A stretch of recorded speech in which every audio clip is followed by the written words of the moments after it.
Great. Thank you, Dr. Slaughter, Dr. Naka. It's my absolute delight to be here with you today. And I'm going to be talking about current methods for right ventricular support. And since this is a transplant session, I'm going to be talking specifically about transplant, but what I'm going to be talking about will completely can also be applied to LVADs as well as general cardiac surgery cases. So for a clinical case, as a start, this is a patient that I operated on a few months ago. It's a 63-year-old male with a history of ischemic cardiomyopathy with an LVAD. PVR was 3. He received a heart transplant with an ischemic time about 3.5 hours, standard cold preservation technique, and the predicted heart mass for the donor, which was 45-year-old male, was about 8% less than this recipient, so slightly undersized heart. After about 45 minutes of reperfusion, we attempted to wean off of bypass, and immediately we could see that the RV was quite dilated. The function wasn't all that snappy. The LV was small. There was moderate TR, and we were on quite a bit of support, 10 of levo, 10 of epi, and 0.25 of milrinone, with a very borderline of index of 1.9. So clearly, we have a case of RV failure. And when we look at how we define RV failure, broadly speaking, it's really just the inability of the right heart and the pulmonary circulation to fill the left heart despite maximal medical therapy. We will have ongoing RV dysfunction with a low cardiac index despite high doses of inotropic support. Right atrial pressures would be over 15, and then specifically in the context of heart transplant, often we will see TR in these patients and a ventricular septal shift towards the left side with a small left side cavity. When we think about RV failure, we think of it in a whole context of primary graft dysfunction, which can be biventricular or univentricular.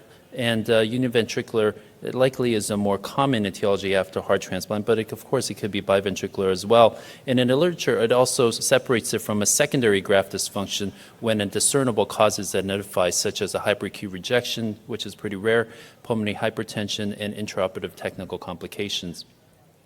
There are numerous risk factors that can cause RV failure, and these can be broadly categorized as donor factors, recipient factors, and surgical factors. I'm not going to go through all of them, but the most important ones from a donor factor perspective is cardiac dysfunction prior to organ recovery, presence of LVH, and need for inotropes. On the recipient side, elevated PVR is probably the most important one. Surgeries that are going to be long and tedious with anticipated bleeding and long cross-clamp time are also recipient factors. And from a surgical factor, it's longer ischemic time, size, and sex mismatch, specifically female donors to male recipients, are also risk factors for RV failure. The first-line treatment, once you encounter RV failure, of course, is medical. Inotropic agents are used on almost every single transplant patient. We come off routinely on at least 4 of epi as a start, and we titrate up and down depending on where we need. Milrinone is used probably in about 80 to 90% of our heart transplant patients, and we're also very liberal in using vasodilators. We use isoprostanol as a first line. Nowadays, we've also used inhaled milrinone, and I recognize that nitric oxide for some institution is still utilized as well. In general, what I call good anesthesia surgical techniques: make sure patient is warm, pH is normal, CO2 is normal, they're not hypoxic, and meticulous hemostasis. Now, despite all of this, we may still encounter a ventricle, a particular right ventricle, that's not functioning well, and this is when MCS comes into play. So broadly, we have 6 choices of MCS devices that we can utilize. There are more out there, but broadly speaking, these are the ones that are typically seen: balloon pump, VA ECMO, ECMO RVAD, Protect Duo, Spectrum Cannula, and Impella RP or RP Flex. I also have on there the relative cost and the level of comfort for the patients, as well as the level of support that these devices offer. The balloon pump is one that's probably used the most often. Often patients go to transplant with the balloon pump. It helps the RV mainly because it increases coronary perfusion. When you have a dilated RV, there's wall tension, there's decreased coronary perfusion, and the balloon pump can overcome some of that. But the actual increase in cardiac output is very marginal, maybe about half a liter or a quarter of a liter. When we have biventricular failure, VA ECMO is one that we often use. It's rapidly deployable, and it supports the left and the right side. But when you have a bad LV, it can lead to LV distension, which can limit recovery and cause pulmonary distension and high PA pressures in an unloaded heart. This is one that we use the most often. The graphics here in the paper was first described by Saxena in 2015. This is essentially using ECMO with an RVAC configuration. So what you would do is you would sew an 8 mm graft onto the pulmonary artery. This graft would then be brought out from the patient's left side, either through the intercostal space or below the ribs, where you have your chest tubes. You then place an arterial cannula through this graft to avoid kinking. And for drainage, you either put a femoral venous cannula or an IJ cannula. You can use an oxygenator if you like to. And you connect this to your ECMO circuit of choice, whether you use a Rotaflow, Livanova, Centramag, whichever ECMO pump you're familiar with at your center can be utilized for this technique. And then the best part is you can then close the chest, and if you're putting from an IJ cannula, a patient can be extubated. And when you're ready to decannulate, it's done at the bedside. So essentially, once you wean the ECMO, you pull this graft out from the skin, you oversew it, you trim it, you oversew it, and you tuck it back into the chest. It does leave a chimney inside the chest, but it's inconsequential from a thromboembolic risk. Next, we have our percutaneous RVADs, which is the Protect Duo and the Spectrum. They're very similar cannulas. The Spectrum has an additional advantage that it has a drainage port in the RV in addition to the RA, whereas the Protect Duo cannula only drains from the RA. And this is a percutaneous cannula from the neck where you drain from the right atrium and the return is into the pulmonary artery. It's a single cannula with dual lumen. And both can then be attached to, again, your pump of choice. And finally, we have the Impella category of devices. So these are come in two forms. One is the Impella RP, which has been around for a few years, and more recently, the RP Flex. So these are microaxial devices. There's no blood outside the body. The RP is inserted femorally. The drainage is from the IVC, whereas the RP Flex, the drainage from the SVC. And it brings the blood into the pulmonary artery. We've had 6 patients that we've used the RP Flex. We've had 4 survivors out of the 6. Out of those 4 survivors, 2 were bridged to transplant. 1 was post-transplant, and another one was a standard cardiac surgery. It's very comfortable for the patient because it's just a single catheter that comes out. There is no big tube that's coming out of their neck, similar to a swan, that these patients can then be extubated, and it's fairly comfortable for them. So for long-term bridge to a heart transplant, there may be some advantages there. However, at higher flows, it can cause obstruction of the SVC, and you may see that when you're at higher P levels, it can completely collapse the SVC, and you'll see a spike in your CVP.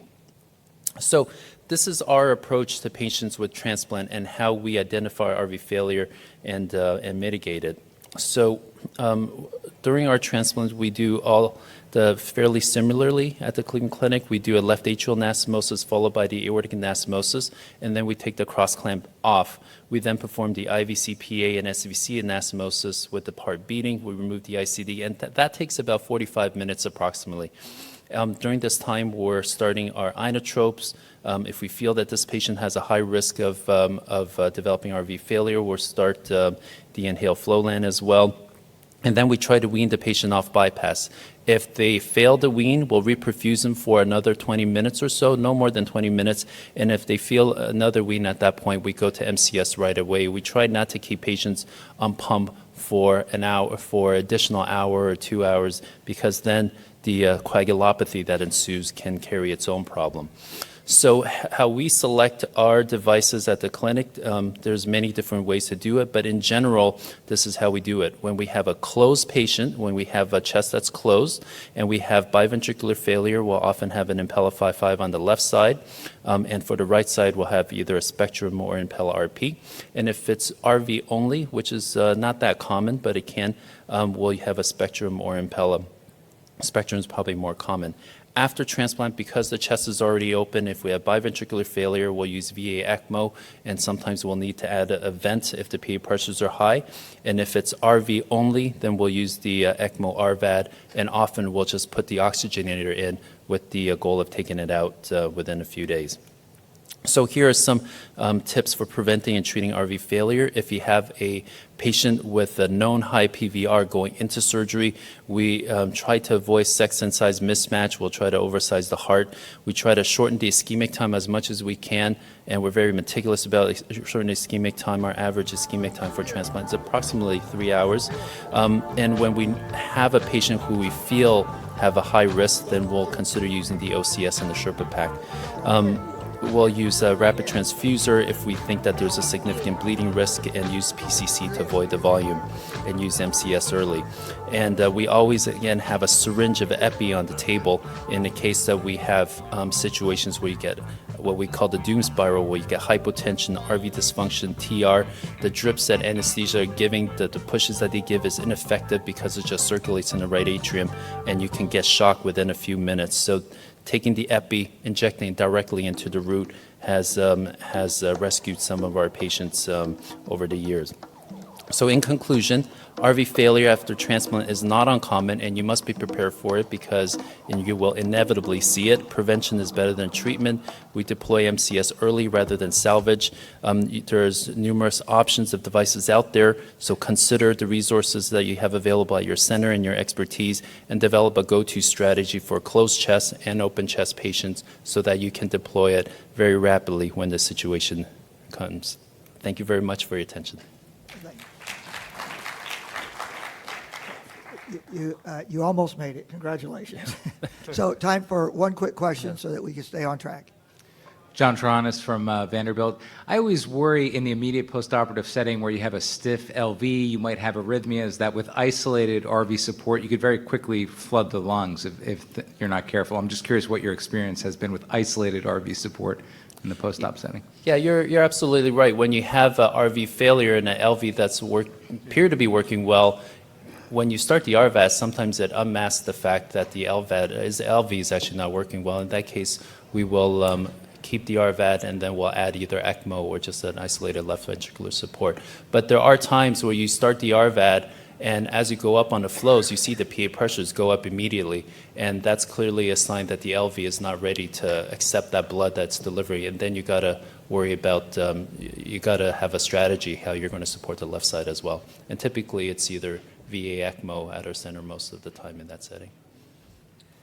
For a quick plug for my co-host. So certainly that's always a concern that you brought up, but Dr. Knock and his team recently just published a paper of just using de novo VA ECMO post-transplant without venting, and the majority of patients all do quite well. So certainly a concern in isolated cases, but yeah, something to consider. Thank you. Okay. Thank you. Great. Thank you.